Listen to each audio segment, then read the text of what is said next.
We're afraid of what people will think, or we're afraid we're not good enough, or we're afraid we're too much. And so we hold ourselves back. When we do that, we're muting ourselves. And there are too many people that are muting themselves in the world. And I, for so many years, was one of them. I've discovered the power of unmuting myself, of showing up in the world in a way that is joyfully expressed and boldly alive. That's something that has been so important to me as I've discovered how freeing it is to be unmuted, to unmute our body and to unmute our ideas and to unmute our desires, to unmute ourselves in relationships and at work, and to be our own advocates and to ask for what we want and need. The unmuted life is a life that is fully alive and fully expressed and confident and clear. And to me, it's the only way that I know how to live now. I know what it's like to feel confined and stuck and small and silenced. And I also know what it feels like to be expressed and alive and joyful and present and seen. And it's so much better of a life to be unmuted. And that is what I want to bring you into.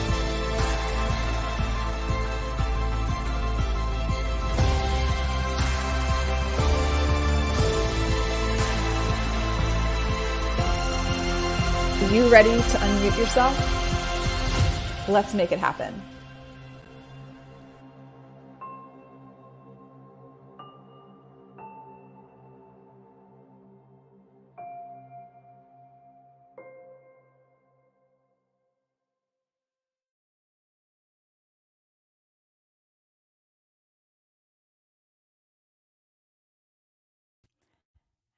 Happy Unmuted Monday, everybody. So glad that you're here. Welcome, Zach and Nathan and Toby and Lisa. Happy Monday.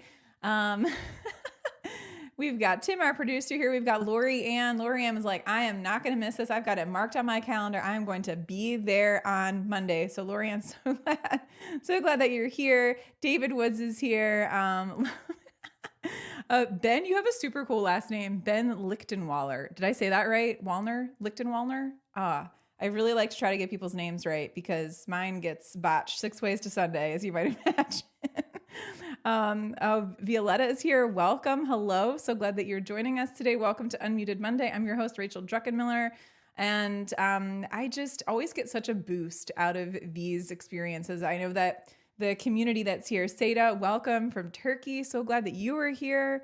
Hope that you are safe, but really, really glad that everyone's here. This is an opportunity for us to recalibrate, to reset ourselves, to get ourselves in a place of hope, to get ourselves into a place of being purposeful, and to get ourselves into a place of possibility. And welcome, Bradley. Glad that you're here. So that's what we're going to be connecting with today. That's so much of you're going to walk away feeling from this conversation.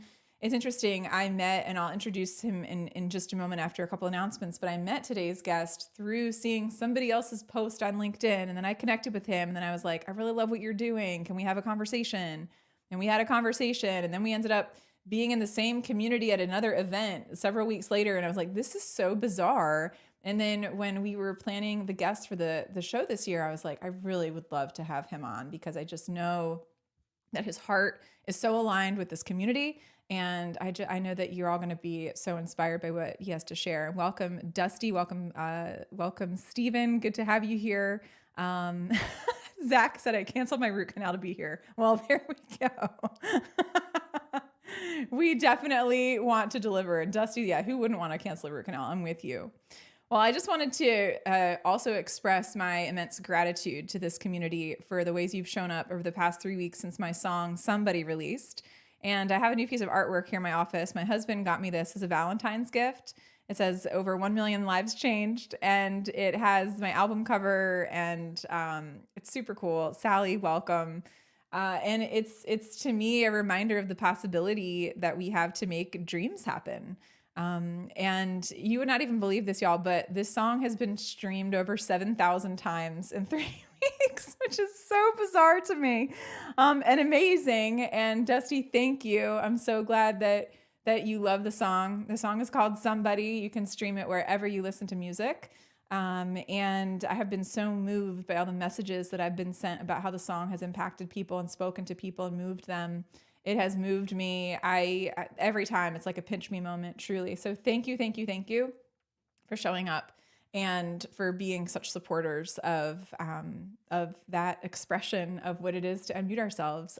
Carl Sean Watkins was one of our guests around this time last year, and just another amazing soul with a powerful story. So good to see you pop up here, my friend. A little bit of housekeeping. Our next guest is going to be on March 6th, I believe it is, whatever 2 weeks from today is. And it's Kelly McGonigal, who is, let me do a spin move here and grab something. Try to not pull my headphones out of my board. There's a book she wrote called The Upside of Stress. She's written other books too, but I'm super excited about her. I've shared her work for years. Tagline of her book is Why Stress is Good for You and How to Get Good at It. March 6th, coming up. Don't miss it. Same time, same place. Let's see, other things. Yeah, if you want to listen to the song, again, you can listen to it wherever you stream music. I think we'll drop. Zach says 7,000 down, 993,000 to go. Hey, you got to start somewhere, right?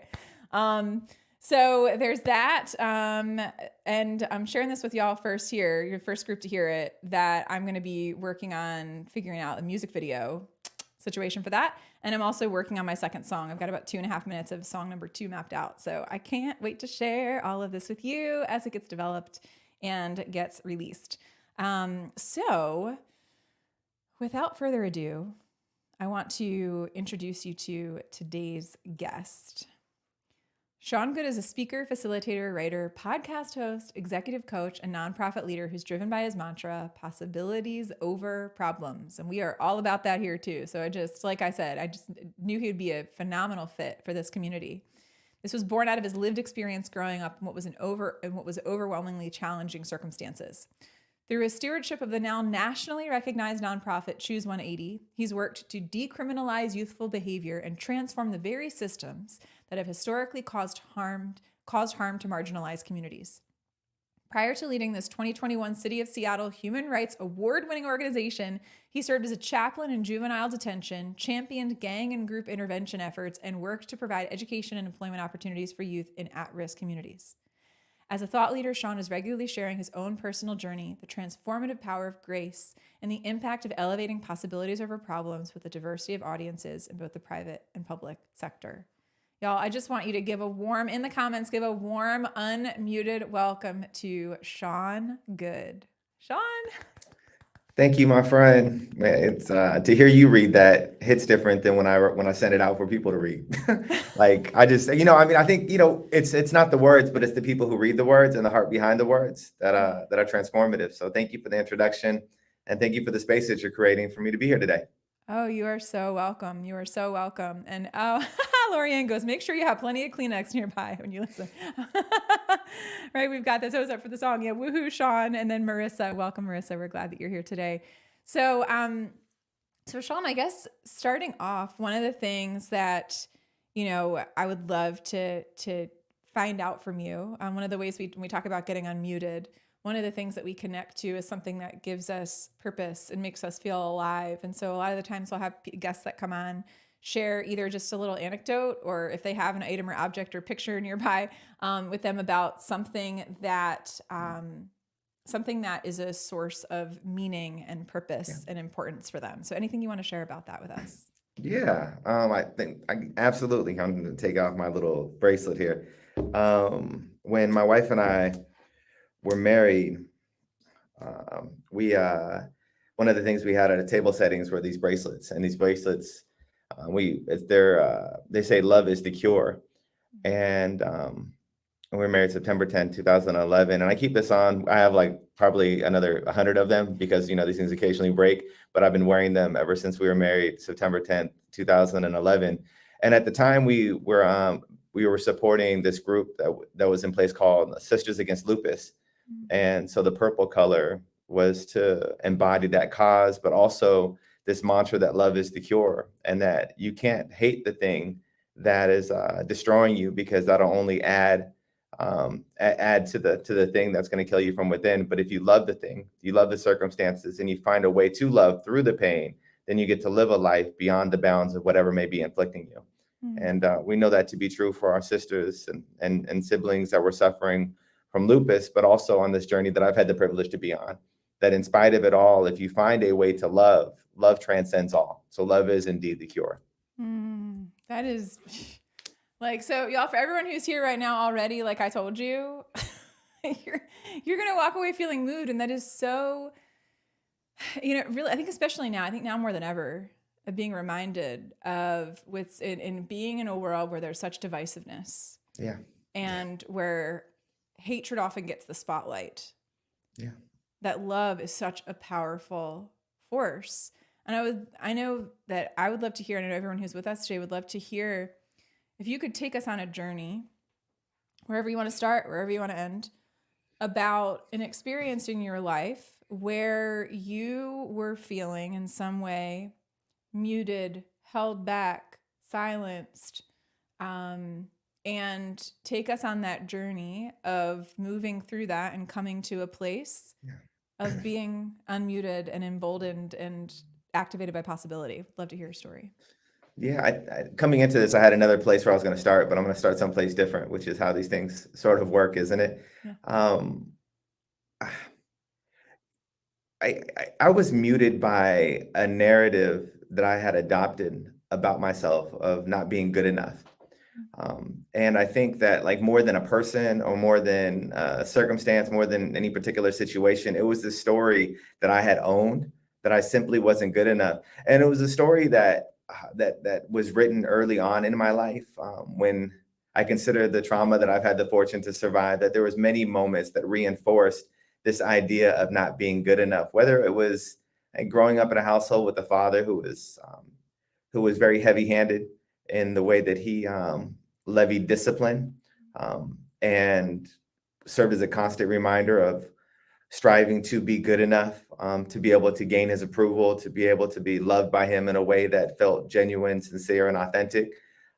Or, when we left my father and we were pretty transient. I lived in like 12 different places in 12 years of school. And so I was constantly like in different spaces, shape shifting, like doing everything I could to fit in or find like what was my way of being that was going to align with everybody else's way of being, because who I am in that moment simply could not be good enough. And then even in professional settings, right? Like as you matriculate out of adolescence and you get into the work field, and then there's this constant striving from within to like prove it. I have to constantly prove that I am good enough. And by virtue of the space of constantly proving it, what you don't get to hear is like the authentic voice that lives within, because you're hearing the performative voice that's constantly doing whatever it has to do to show up in a way where it's going to be well received by others. And I remember professionally, like where this hit a climax, and also personally.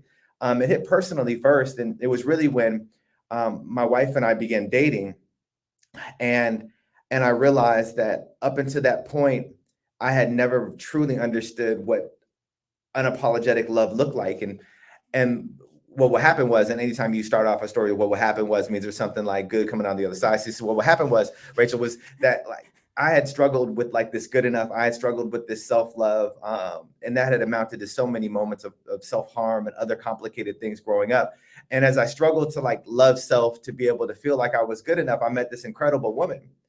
And as I met my wife and we began to date, we had this moment that was like one of the single most transformative moments for me personally, where we had like actually gone up to Mount Rainier in this greater Seattle area. And we went up there with my son, and we came down from this mountaintop, and we were sitting on the couch together. My son was asleep. And I knew at that moment, like, if this thing's going to be what it is, I imagine it can be, I need to give all of who I am and just be honest about like all the things that I'm hiding, all these skeletons that are in this closet that I'm afraid if I show everybody, they're going to be like, you're not good enough. And so I showed her all of what I thought was my ugly. Mm-hmm. And after she took some time to pause and reflect on all of what I gave her, she still committed to being on this journey with me and loving me in spite of all the ugly that I thought I had to hide, because my ugly is what made me not good enough.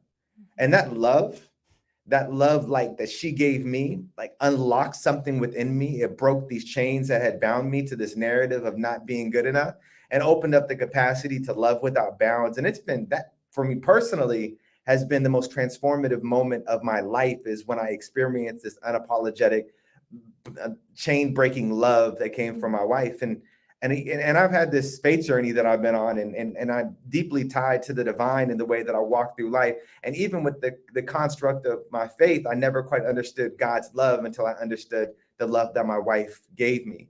Because that love is a love that transcends time. That love is a love that transcends our pain, our wounds, and anything that would keep us from being fully realized as humans.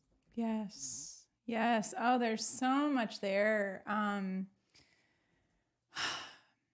Thank you for sharing that. There's something about being deeply loved and feeling deeply known by someone that is incredibly healing, and that can counter so much of what we've carried with us. Yeah. And it's almost like this moment, it feels like this supernatural moment of like, but wait, but no. But I showed you that you're supposed to not like that thing about me. That's supposed to be the thing that just takes it over the edge. That's supposed to be when I show up with my too muchness, you're supposed to like run away. Yeah. Right? Yeah, absolutely. And yet it has the exact opposite, impact, right? Is that we are afraid of the fullness of our being. And so we tell ourselves stories about the fullness of our being that mute us and keep us from being fully present in that thing. And for multiple reasons. I think sometimes it's because we're afraid if we like unlock it all, that if we give it all, that it won't be well received. And then if we give everything that we have and people are like, yeah, I'll take a pass on that, then it really feels like an indictment on your whole self. So it's easier to give people the muted version of you, because then if they critique it, then it's not really you, it's just part of you and not like the fully expressed version of you. Yes. But the beauty of this journey that I've been on, and I know it's the journey that you've been on, is the more honest we are about who we are, and the more we lean into who we are in our being and not get preoccupied by our doing or what it is we ultimately have, the way the world receives us is dynamically different and in juxtaposition to anything we could have imagined on the other side of that mutedness. Yes, it is so true. And I love what Lorianne, I'll just share what she says, is #truth. So much of what you're sharing resonates with me. Thankfully, God loves us as we are. We don't have to listen to the lies telling us we're not good enough, and we don't have to strive to gain others' acceptance and love. So glad you experienced that through the love of your wife. Like, and it's like sometimes it comes through that. Like I remember, oh gosh, this was Valentine's Day, I guess big things happen around Valentine's Day. I don't know, 2015, I want to say it was. And I had just gone through an experience of being named the #1 health promotion professional in the United States by this group called the Wellness Council of America. And for Valentine's Day, my husband gave me, we got married the same year. We got married in August. So August 7th. So we were like a month apart of our anniversaries, which is cool. And he gave me the other band for my wedding ring. So I had my, engagement ring, my wedding band, and then he gave me this second band.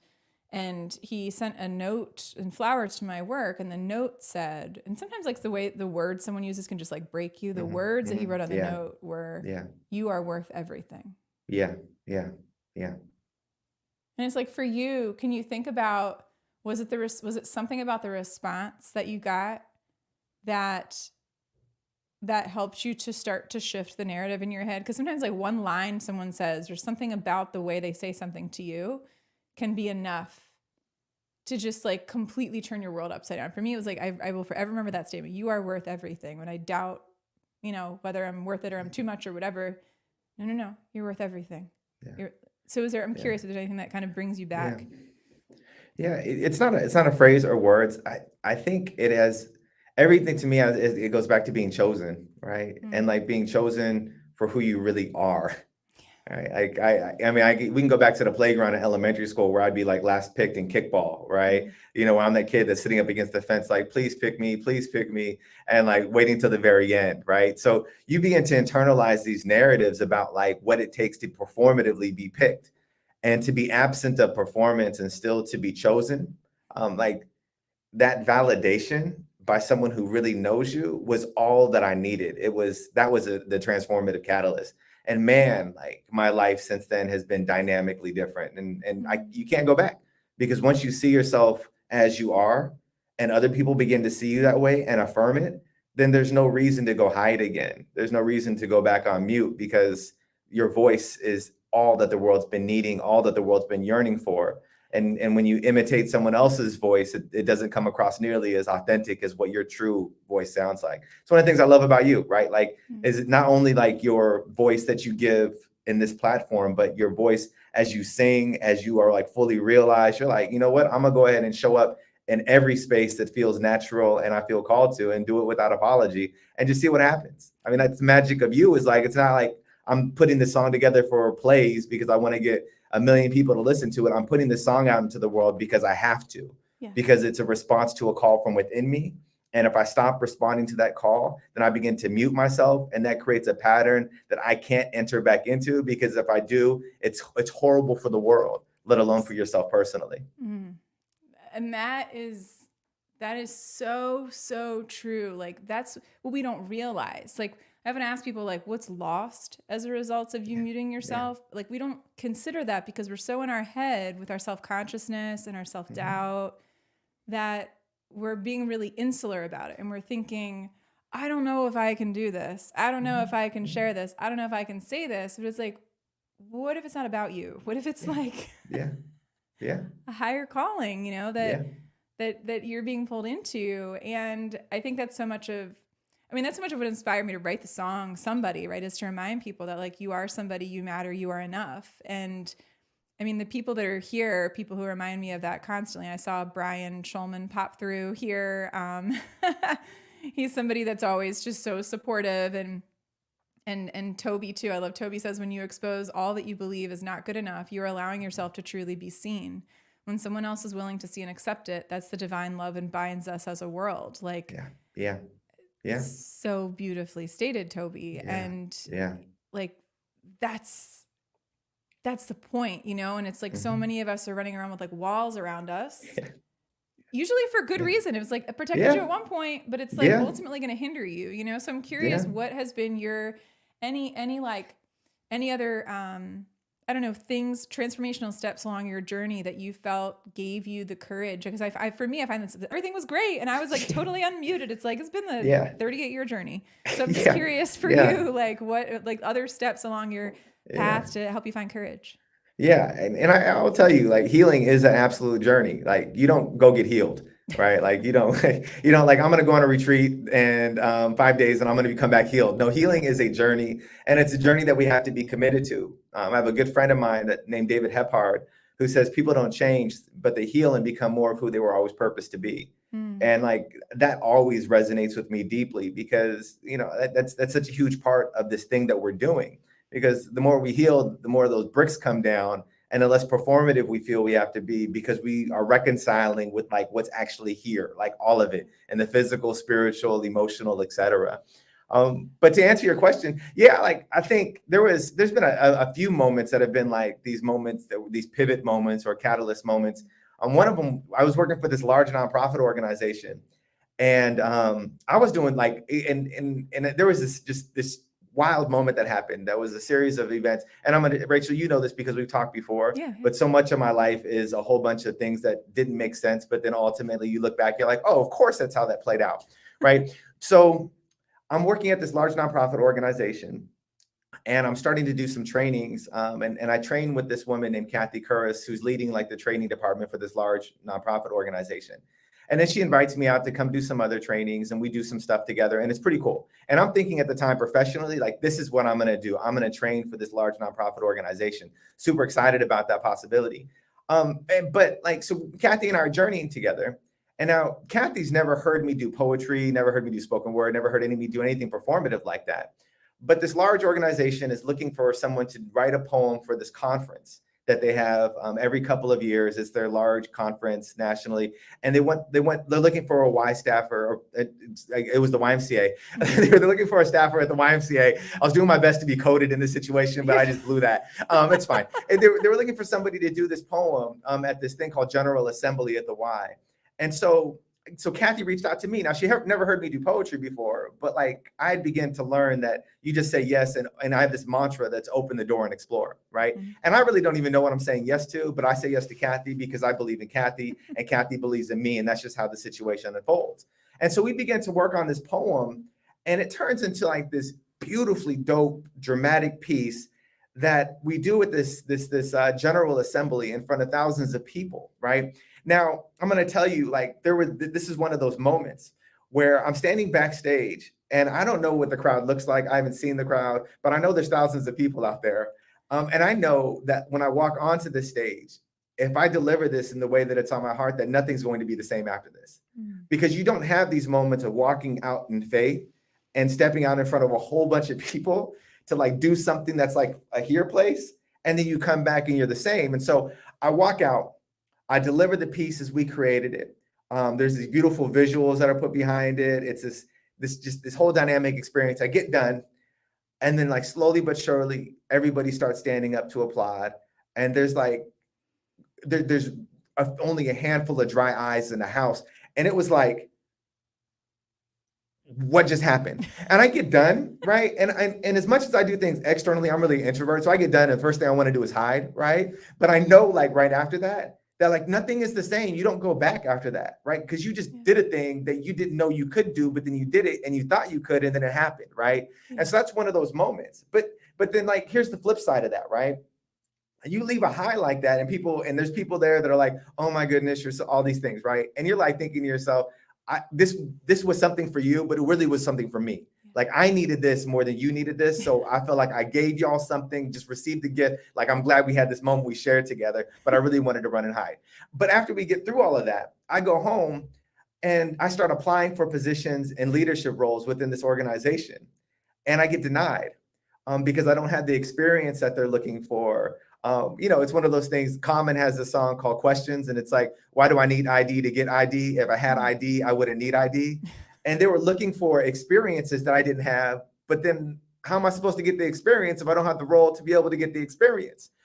And ultimately, you get to this point where like there's folks in the movement nationally that wanted me to show up and serve in their spaces. But I wanted to stay home. I had small kids at the time. But locally, like they're like, nah, we don't see you in those roles.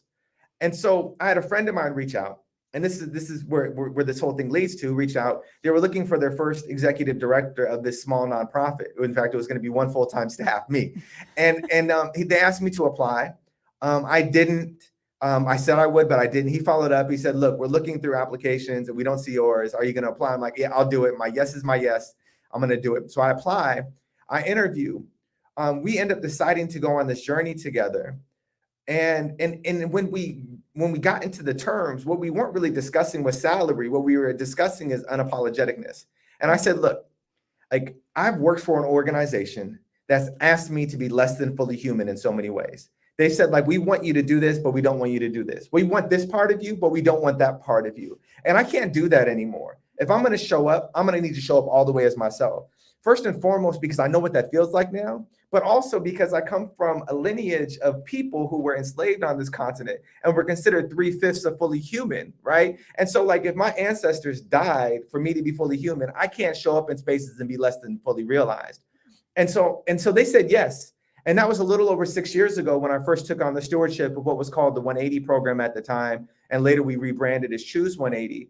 And from those 6 years, like we grew from one full-time staff to 32 full-time staff. We went from serving a couple hundred young people a year to over 700 youth and young adults in a given year, and have transformed the very systems that cause harm while supporting thousands of young people and committing to a new direction. Mm-hmm. Like all of these things, like by themselves are really cool stories. But as I look back over this dynamic journey of this experience of living, it all makes sense. I'm like, oh, of course we end up in this conversation we're having today because nothing makes sense. And because nothing makes sense, like all of it makes sense. Yeah.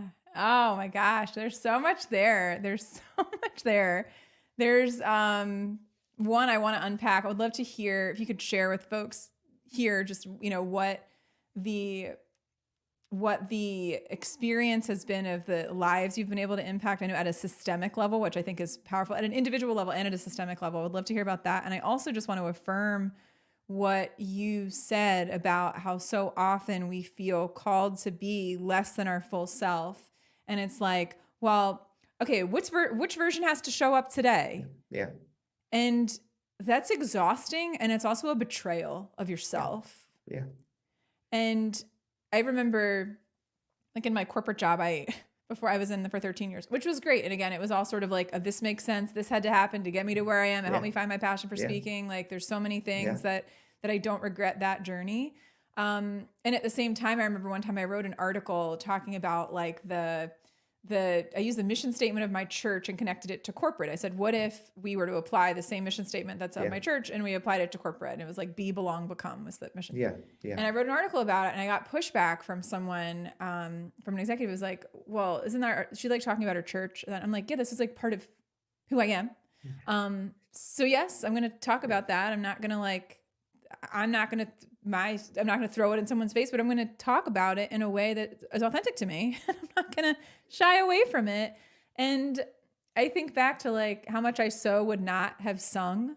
Like that would have not felt safe for me to even connect to that part of myself, even though that was like a very real part of me that I wasn't even connected to at the time.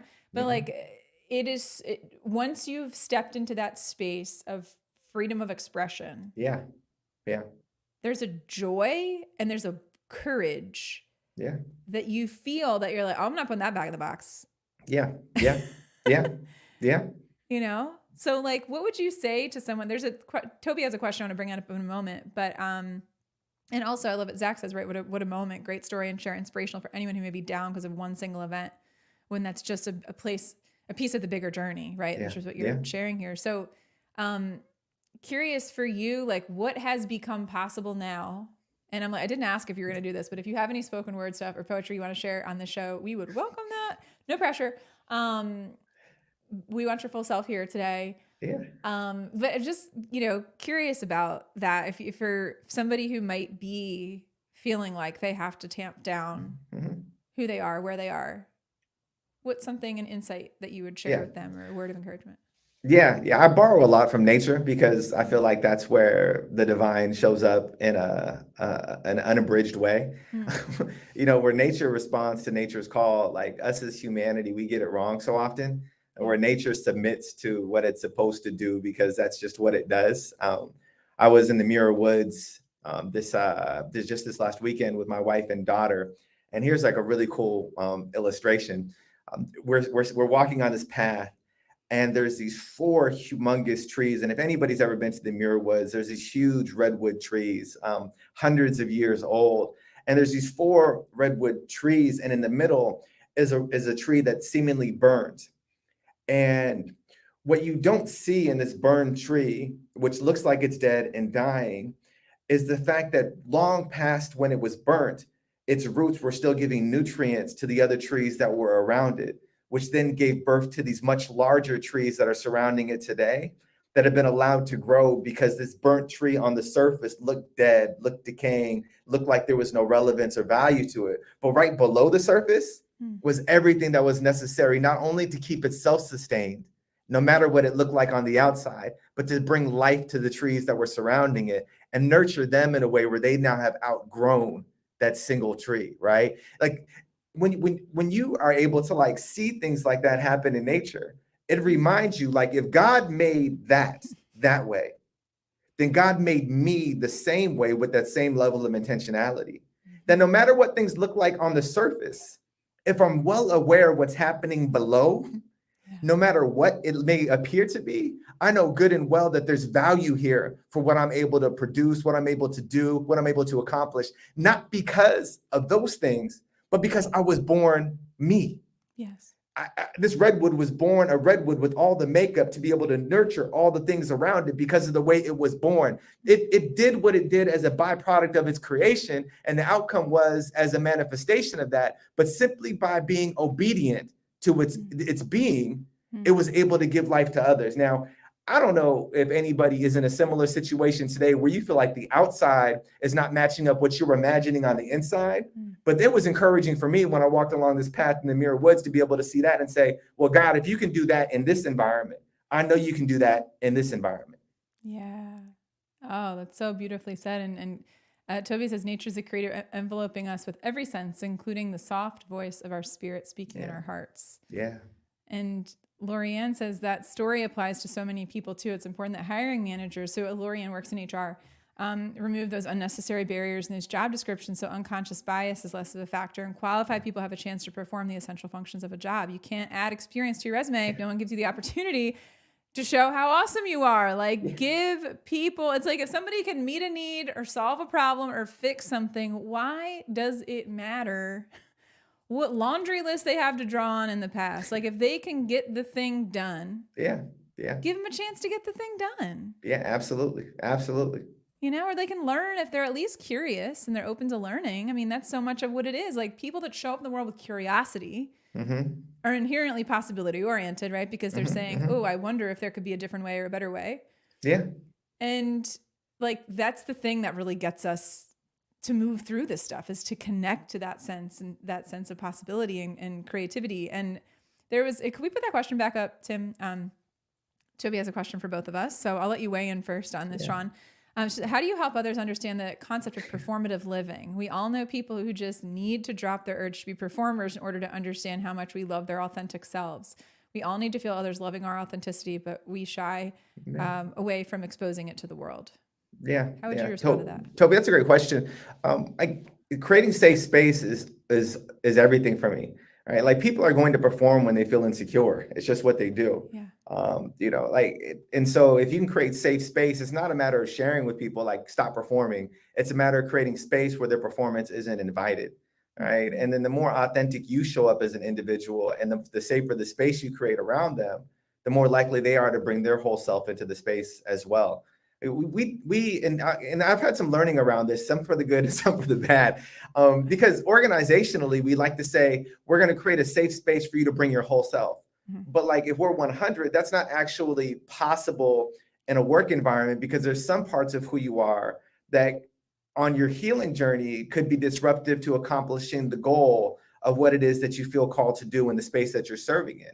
And so where I've gotten to is a place that's more like this, where we are going to be as intentional as possible to create an environment that's welcoming and inviting for all. And we will journey with you into creating whatever is necessary for you to show up. And what we say all the time is be dope on purpose, right? But like, you can't always cultivate or curate the right space, because you can't do everything to match each individual's need. But what you can do is model it and do everything possible to create safety in a way that's general enough for folks to lean all the way in as they feel comfortable. That's what's worked for us. And then also when it comes to like supporting people on their journey, it's coaching them up and around those areas. It's really like the challenge with people like me, right, who often get a chance to like show up and speak and then leave, is like that model helps to inspire and be a catalyst in a moment. But what you really need are people standing at the ready to be disciplers, folks who are living these unmuted lives, to come alongside people and journey with them and say like, hey, this walking by faith thing is incredibly difficult, and watch the way that it works and move with me. Because when you see the fact that I can speak peace to the storm and it calms, or you can see the fact that I can fall asleep on a boat in the middle of a storm, then you too can be aware that you too can sleep in the storm and know that it's going to be all right. Not because of what we have to accomplish, but because of who we are and whose we are. And we need more discipleship relationships in professional contexts or formal mentoring that unlocks people's capacity to be fully unmuted. Because it's hard to just wake up one day and be like, well, I feel like I can do it, but like, what does that actually look like?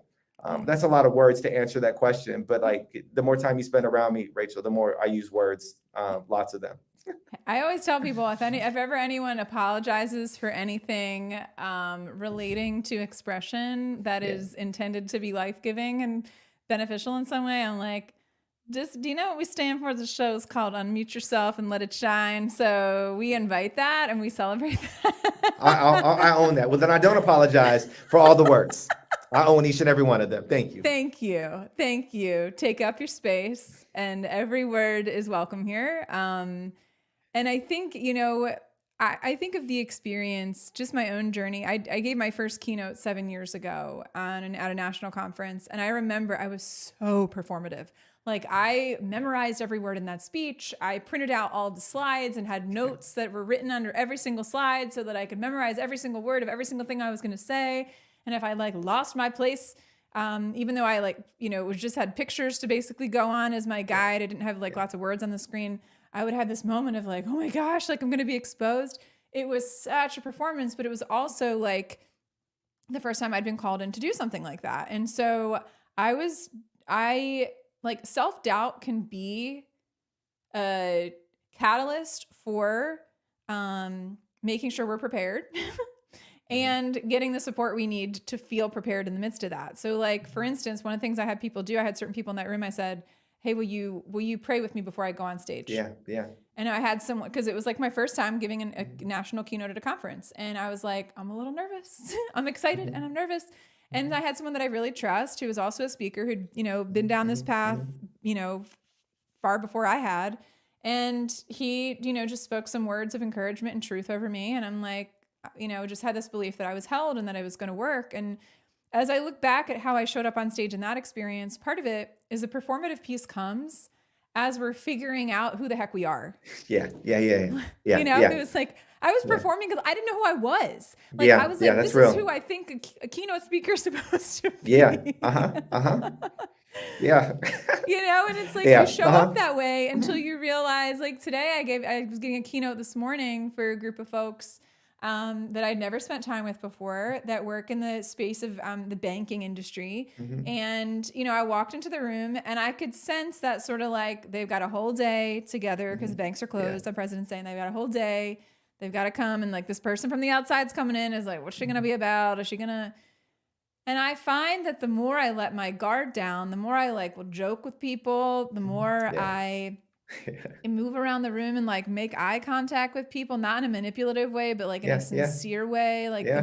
The more I lead, the more I go wherever they're leading me to go and where they're inviting me to go, the more I make it more of a kind of a call and response, even emotionally. The less performative it is and the more relational it is. And the more relational that you are, the less you feel like you're performing, because it's oh, they want to see me. And when you tell yourself, they want to see me succeed. They don't want to see me bomb. Yeah. They're rooting for me. Yeah. So they're in it with me, and it's when you realize people are in it with you, you want to do what you can to be as honest as possible and to be as supportive as possible and to be as real as possible with them so that they can be real with themselves. You're modeling what you want them. So that's been my experience with it. Yeah. No, when you say that, it reminds me when I was I was preaching for a period of time, serving as a minister, and I remember some of my first sermons where I would I would literally just be reading my sermon notes, and was so boxed into what I thought this is supposed to look like in order to honor this moment. And my wife regularly laughs now because she's like, "So where are your notes at?" I'm like, "My bride, you know how this works, okay?" I know what it is that I'm supposed to say. I have my main idea. I have my 3 points, right? I have the conclusion, the intro. I have it all worked out in my head. But what happens in between, right, is fair game. Okay. So the more writing there is for me to follow, the less humane and less human, I should say, I'm going to show up as. And that's what folks are looking to connect with. There's that adage, right? People don't remember what you say, but they remember how they felt when you said it. And you can't feel what's not real. Say that again. You can't feel what's not real. It's true. Yeah. And people can tell. People can tell when you're faking it. That's the thing. Is by the way, if you're performing to impress all of them and it is really just a show, you're not going to have the impact you want. And for me, it's impact is primary motivator. Yeah. It's impact. And I love, my dad jumped in here, Michael Bryant. He said, I saw peanut, right? I was I noticed, I saw the peanut comment and I was that has to be dad or someone that's really close family. But from this point forward, I know you're Rachel, but I'm going to see peanut. I can't help myself. That's fine. It's okay. My dad, it's been Ray, Rachel, Peanut. I've been Peanut because he said, well, when you were born, you were just this little peanut. So I'm their firstborn. So He said we clearly understand is at the end of the day, it's that the love that helps and the love that heals. And that applies to work. Like Yeah. so many people try to kick it out. You know what I mean? So many people try to like kick this conversation around love out of work. And it's like, how would you respond to that if someone's like, love doesn't belong in the workplace? Go. Yeah. I think that love as a word is challenging in the workplace, but love as an action absolutely belongs in the workplace. I think that the challenge, one of the things I learned on this journey was when we started it off, I went really hard at creating like family. I wanted it to be a family dynamic, and I wanted it in part because I wanted to create the family that I never had within the space that I was serving in. And when there was like 4 of us, that family thing worked. And there was like 6 to 8 of us, it still kind of worked. When there was 12 to 20, people weren't really showing up for family. And when there was 30 of us, people really were showing up to work at an organization and they wanted to be on a team, but the family thing was like boundary crossing for them. And when you say love to some people, it means different things and it lands different ways. And depending on what experience they've had, this kind of speaks to like creating space for people from like a diversity of backgrounds and lived experience to just show up in a space. If you're working with folks who have navigated a wealth of trauma and you start using the word love in a workplace, it can trigger something for them that means something different for them than what it meant for you when you said it, which can create challenges, boundary crossing. You can also, like when you're someone that's male gendered in a position of privilege and you start using words like that, it can confuse environments, right? And so I think that the word is a challenging word in a workplace, but the action, oh my goodness, is so necessary.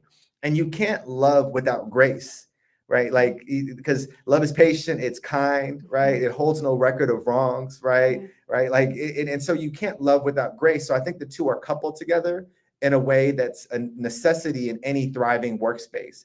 You can't have a thriving workspace. You can't have a thriving business. You can't have a thriving organization if you don't have grace. Yes. And you can't actually have authentic grace unless you operate in a way that demonstrates you understand the foundations of love. So beautifully said. It is true. Like, it's an essential part. It's like anybody who's been in a long-term intimate relationship, no, like love requires grace over and over and over and over again. Like that's the only way.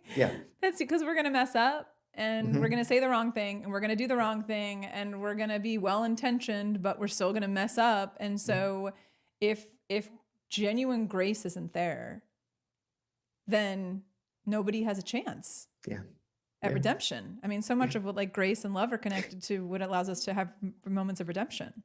And you can't have safe space where people can feel unmuted unless grace is implied in that space, because everybody's going to be operating as if they're one mistake away from getting canceled. Right. And so like whether that's getting a performance appraisal or whether that's not being in relationship anymore, like and also it's my conviction that like grace is something you can give, but you can't give to yourself. Right. Like this is my that you give to others, but because of this reciprocal action of giving grace to others, then people are inclined to give that grace to you. And then we live in a graceful world. Right. But like that for me is the baseline of creating space for folks to be unmuted is you have to have a foundation of grace that you're operating out of, because there's no safety without grace. Yes. No safety without grace. And by the way, Tim in his prior life did a lot in the area of journalism. And so he captures some of these gems that are dropping in there. And there is a question Sean has actually, I mean, that Sean has, that Zach has. I'm like, Sean is your name here. He says, what do you say to a company that wants a culture viewed as loving, but dares not say it out loud and has no idea how to start? I realize we could spend an entire show talking about that, but like, just curious about some initial thoughts you have. Yeah, the first thing I'd say is it's size, scope, and reach, right? Like people start with everything. So what do the people in the company believe that love looks like when it's lived out loud in the space that you're serving in? And how did they get a chance to define what love is in that context, absent of words, right? So I'd want to know from the folks that are serving in that space, what does love look like to them lived out in this space? And then once they define what that looks like, how do we create a culture that honors what it is that they're looking for when we say love looks like in this space? I've supported some leaders in reimagining the way that we honor labor when it comes to the living wages that people make. And often when I've supported leaders around reimagining how they resource the labor of their teams, they say, okay, we're just going to do this thing. And I say, no, stop. you don't want to make an action like that without making sure that you're checking with the people who are most impacted by that action. And so often in leadership, we get a great idea and we're like, yep, we're going to do this today and we're going to do it differently. And we do that and we have a good heart in place, but it's poor execution because the people who are actually closest to the pain point aren't the ones who are getting a chance to say, like, this is what it should look like for us. And leaders are so far away from the pain point. The pain points that we have are different. We have loneliness, we have solitude, we have like this feeling as though like we're all on this island of leadership and we're just begging for someone to swim up and say, hi, I see you. Yeah. Different pain points than the people that we support. And their view and their lens needs to be honored and lifted up. So Zach, what I'd give you the advice is, if that's something you want to do, exciting. Figure out a way to engage the collective and understanding what that means for them. And then once you understand what that means for them, begin to work with the collective to create a culture around that honors what it is that they say that looks like. Yeah. Yeah. Define it first. It's sort of like we need to operationalize definitions. I forget, learned that some class in graduate school, but it's like, you gotta operationalize. You gotta like give, like, what are we talking about? Because to your point, we could be talking about 57 different things if you got 57 different people. Yeah. And, you know, I think one of the reminders that, gosh, we could talk for another hour. I'm like, why do we only 9 minutes left? There was something that just floored me when we first connected, talking about something that Choose 180 had done to elevate the wages of their staff, that I was just like, who does this, especially in a nonprofit? It was just, and there was a journey that you and the leadership team went on to be able to make this possible. So I'm curious if you could share any bit of that, because I think it's fascinating. Yeah. So where we live in the greater Seattle area, it costs $1 billion a year. That's not an actual numeric term, but it feels that way. To be able to like do things like pay rent, and pay for groceries and utility bills. And particularly after the pandemic, things have just gotten so much more expensive. But this journey begins a little bit before then. The nonprofit industry, or the nonprofit industrial complex, as we often like to refer to it, woefully resources the labor of people who serve in those spaces, because there's a narrative that's lifted up these inequities, that the people who are serving in these spaces are doing what's good for the world. And because they're doing what's good for the world, they don't need to be compensated as people who are in professionals in other spaces, right? But like, and it's a narrative that grows from a place where philanthropy was largely a thing that was created for folks with a terrific amount of wealth to be able to do some good, but it was never intended in its initial creation to become full-time professions. Mm-hmm. And so you can legitimately have people in roles that are similar to the one that I've held that are making making wages that could lead them to be a client the very next day if one thing happens or one thing goes away, right? And so we're serving in this organization in this context of a world where cost of living is exponentially growing. And we're supporting a team of people who are working with young folks who are living in conditions that are creating insecurity and scarcity in food, in healthcare, in educational outcomes, and the way that their neighborhoods are policed. All these things are showing up. And if you look at the consistency there, what's true in these neighborhoods versus what's true in other neighborhoods, it's the material conditions that people are living in that create these disparate outcomes. And so we change the conditions that people are living in, we change the outcomes. That's the premise behind the work that I've championed. It's the call of my life, is how do we change the material conditions that people are living in without forcing them to move out of the spaces because they can no longer live in the space because the conditions have changed, right? Mm-hmm. And so take that as a lens, right? Now, that's all true. Also true is that Black families hold a dime of wealth to the dollar that white families hold in our country. That's also true. Also hold true that we largely employ Black and brown folks in our organization. And we were underemploying them as it pertains to how much they were making every year based on the nonprofit calculator that says, this is what somebody in this role should make. But who made that role and who said that was the way that it was supposed to be? But here's the dilemma. As I had made those wages, then I had grown my career and become an executive director, and now I don't make that wage. I'm far away from the pain point. Mm-hmm. And so when I have team members coming up and saying to me, look, like this isn't working for us, we need to figure out how we can make more money. In my mind, I'm thinking we're already paying above the median, so we're doing better than average in the way that we're resourcing labor. like, this is just how it is. This is how nonprofits work. I don't understand what you're complaining about. Hmm. Like, I get it. And if you want to work in a nonprofit, this just is kind of the way that it is. And so as a Black man leading an organization with Black and brown folks, like, I'm contributing to the same wealth disparity that I'm looking to change for the families that we're serving, so we no longer need to serve those families. And I'm not catching all this at once, but it wasn't until I had a team member in the midst of our budget season say, hey, like, if we're not careful, we're contributing to our staff living in those same conditions. And then we're not actually creating better outcomes. We're just creating more clients. And it burned in a way that just stuck with me. And we had already done some work around what compensation philosophy could look like. And it was clear that the staff wanted to get an increase in wage, amongst other things that we needed to figure out how to value.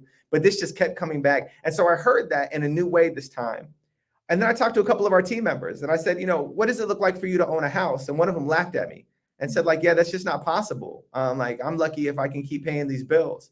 Another one was talking about their college loans and how they're like working side hustles. And one of the team members was like legit doing like gig stuff on the side because like they needed to buoy their wage, even though it was above the median. And I realized in this moment that the only reason why they're making what they're making is because of me. Because I'm in the seat of positional power that can actually do something about that. And if I wanted to do something about it, I could do something about it today in partnership with our board. And so that's what we did. We once you recognize the harm, you have to meet like the burden of like stopping the harm from happening. Otherwise, you continue to be complicit. And so we engaged the staff team. We raised our wage to $70,000 at a base for all of our direct service folks. And the board was fully engaged with it because they saw it as a justice issue. And we can't be an organization that talks about changing systems that cause harm and systems of injustice while perpetuating injustice within. And so we changed the wages, set them up at 70, and then built it up to scale. And it's been a little over a year since, and we had not suffered for it at all. In fact, what I was betting on was our community would support us, and they have. And they continue to resource the effort and lift up the effort. And it's been beautiful to watch it manifest itself. But I'll tell you this, if not for the courageous team members who unmuted themselves to speak unapologetic truth to me, we would not be here because my mentality was muted because I had this scarcity thing that I had adopted in this space. And that's why this healing journey is a journey, right? Like, once you take yourself off mute, doesn't mean that the button goes away. It just means you have to understand where it's positioned and when it's on, so that way you can check yourself when it's time for your voice to show up. And that's how that thing worked. And it's been really cool to watch it have a ripple effect and watch other nonprofit organizations lean in and make those changes as well, because they begin to see what we know to be true is labor, and human dignity is worth what it needs to cost for folks to have housing and healthcare and a basic income. That I need a button that does something on my device that, like, wow. Yes, all the mic drops. Thank you, Tim. Tim just like took care of that for me. Oh my gosh. Lorianne wrote just all caps, fire. Toby says, I heard it in a new way this time. Mic drop. Like, so I want to affirm the power of your words, the power of what you just shared, the power of that example to say, we're not just going to say that we stand for this. We're going to show that we stand for this. And we're not just going to do it externally. We're going to do it within our own people. Like, start with yourself. It's like the look in the mirror first kind of thing before we sit there. Right. It's like, take the plank out of your own eye first. Like, let's take a second and do that first. And then we'll talk about how we can genuinely help other people, because until we're actually living out this message, we're going to be somewhat disingenuous in what we're doing in our efforts. Yeah, absolutely. Like this has been an amazing conversation. I just want to share one comment Lorianne made, and then I'll tee you up. If you want to share, if you have something offhand that's spoken word that you want to share, you are welcome to. I will not obligate any, as somebody who like a singer, like, will you sing for us? I'm like, sometimes I'm in a mood, sometimes I'm not. But Lorianne says, not creating better conditions, but more clients. So true. Working in the nonprofit industry, injustice, human dignity. Awesome. Hearing how you listened to your team who unmuted themselves and how you took action. And Toby says, because like Sean said, we don't just lose the mute button just because we find it, right? Like it's this continued process of going through and revisiting that again. So is there something that, I don't want to put you on spot if you don't want to be, but if there's something that you want to share that's a poem or something spoken word that you want to leave us with, I invite and welcome that if you would like. I mean, Rachel, like you already told me that you're closing out with your song, so I'm sitting here waiting with bated breath to hear yours play. So you know, I know that we've been like, we're at an hour right now. This is like perfect. We can land the plane and run your song, and I'm excited to hear your voice remind us of what matters most. Are you sure? Because I would much rather. No. They've heard this song. Look, I want to hear the song. So this is I'm unmuted. I just told you what it is I wanted. Like.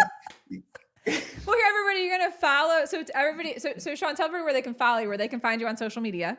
Yeah, I mean, I'm super responsive on LinkedIn on this platform, so you can find me there. Sean Goode. There's not a lot of us, but there is a few. So you it looks like me in the picture. Or you can find me at Finding Good. That's good with an E. It's a play on my last name. I'm clever, right? Yeah, no. So you can find me at Finding Good.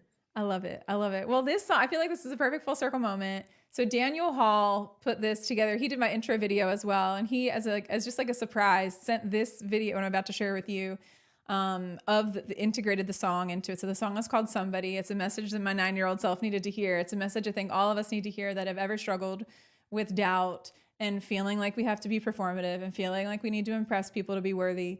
And so this is the song. So we're going to go ahead and play it. So Tim, cue the video.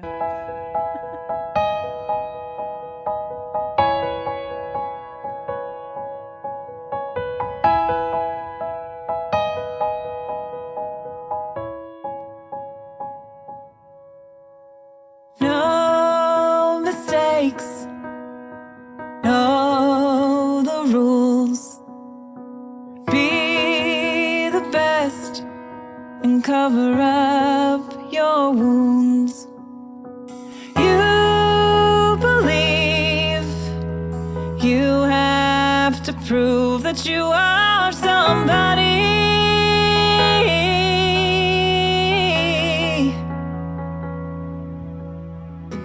Can measure up to expectations that keep piling up. The need to perform to prove that you've earned it, that you've earned my love. I wish that you could see what I see when I look at you. I see somebody.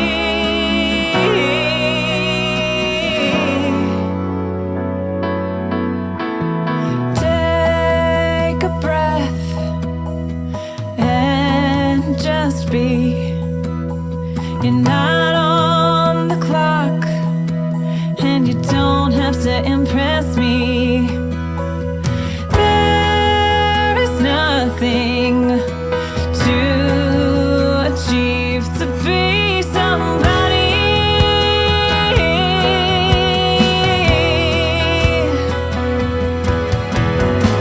Let go of all the expectations that keep piling up. The need to be good to hold it together. It's all become too much. Release the need to prove you're worthy. What if you believed you are somebody already?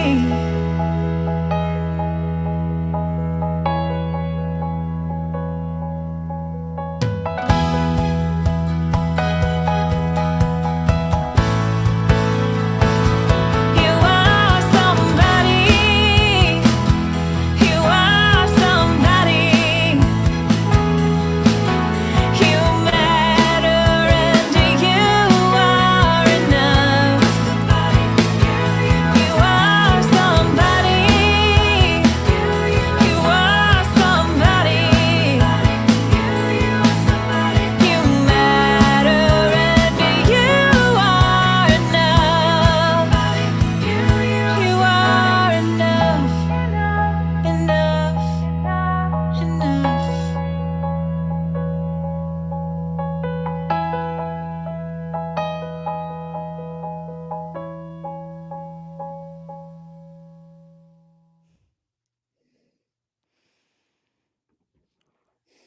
You are somebody.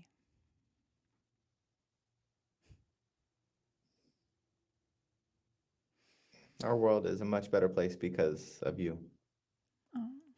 Thank you for choosing to allow us to experience that part of your heart, that part of your journey, and to put it in song so many more people will be able to look themselves in the mirror and say that they are indeed somebody. I'm Oh. honored by you, Rachel. Thank you. Sean, thank you so much for that, for what you just said, for your presence here today, for your voice, for your message, for the grace and the love with which you show up. If people wanted to find any spoken word stuff from you, where might they? See, I'm doing. I mean, and I understand.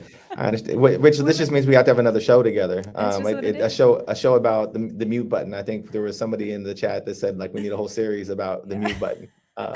And Zach, I appreciate you not wanting to let me off the hook, but I'm not following that up. You know, like I mean, it is what it is. Like, you know, that you just you get to that part of the cinematic climax of the moment, and you're just like, that is what it is. I can't imagine a better way to leave than to hear your voice in my head reminding me that I am somebody. Oh, well, you are. I'm honored that you are somebody who showed up today. I'm honored that you have connected to your own sense of somebodyness and mattering, because you connecting to that is a gift to the world. And I'm excited for you and what is next. And so as this next phase of your journey unfolds, that's just what we'll have to do. We'll just have to like get back in here, and maybe we'll do a session that's sort of like some of that creative expression stuff, and we'll go back and forth, and I'll sing and you'll do poetry, and then I'll sing, and like that could be a beautiful thing. Who would be up for that? We'll leave y'all with a cliffhanger. I'm here for it. That's what we're gonna do. Yes. You have made. Oh, okay. So Zach says you've made my Monday and my week already, and we're only at 1:00 Eastern in here. And so there's that. And if anyone before you leave, if you want to tag somebody in the comments and just let them know that you are somebody, you can tag their name and let them know that you are somebody, so that they see it. Because you know what? Some days we remember that, and other days we forget. And sometimes we just need one person who reminds us and tells us that we are somebody. So Sean, thank you for the bonus time. Tim, producer in the back, thank you for the bonus time. I appreciate it. Y'all are just the best. Again, Sean, it's been such a joy to have you here today. Such a joy. And I'm so grateful for your time and for your gift and for your message. And I know everyone is leaving feeling inspired and moved and full of love. So thank you for your gift. You're welcome. Thank you, my friend. All right. Bye, everybody. We'll see you in 2 weeks.